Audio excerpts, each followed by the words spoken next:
नमस्कार दोस्तों, आपका हमारे YouTube चैनल पर फिर से एक बार स्वागत है। आज मैं आपको शिव जी की व्रत की कथा के बारे में बताऊंगी। वह बच्चा जो कभी बूढ़ा नहीं हुआ, उसके बारे में है एक पौराणिक कथा।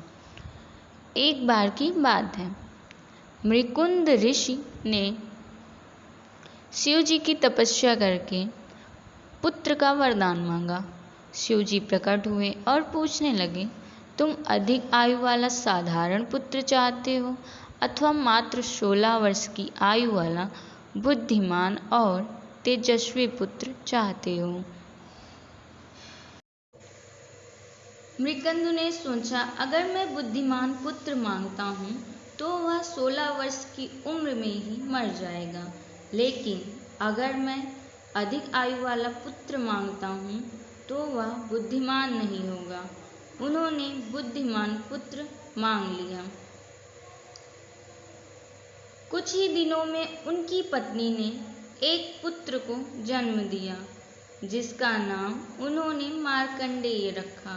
वह बहुत सुंदर, बुद्धिमान, दयालु और सभी गुणों से परिपूर्ण था।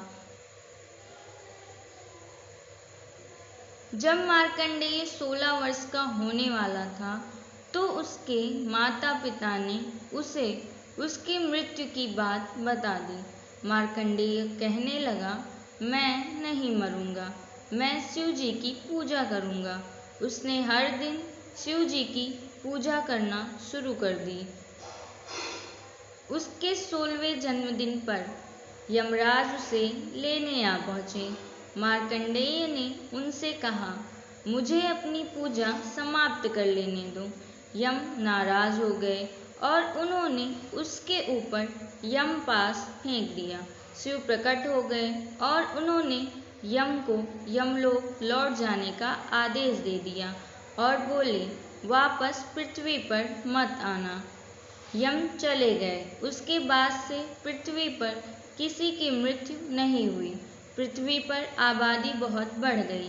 देवी पृथ्वी शिव के पास गई और कहने लगी, मैं इतना भार नहीं उठा सकती, कृपया यमराज को पृथ्वी पर भेजिए। जब शिव जी ने इनकार किया तो वह सहायता के लिए पार्वती जी के पास पहुंची।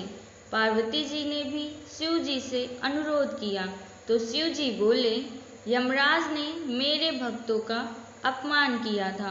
पार्वती ने कहा, किंतु आपने ही तो कहा था कि मार्कंडेय 16 वर्ष से अधिक नहीं जिएगा, इसीलिए यमराज उसे लेने गए थे।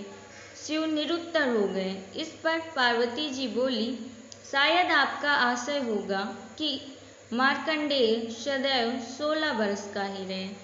बात को यमराज समझ नहीं पाए होंगे। शिव तुरंत प्रसन्न होकर बोले, बिल्कुल यही बात थी। उन्होंने तुरंत यमराज को पृथ्वी पर जाने की अनुमति दे दी और मार्कंडेय सदैव 16 वर्ष का ही रहा। इस प्रकार शिव जी की कथा व्रत से मार्कंडेय सदैव 16 वर्ष का ही रहा।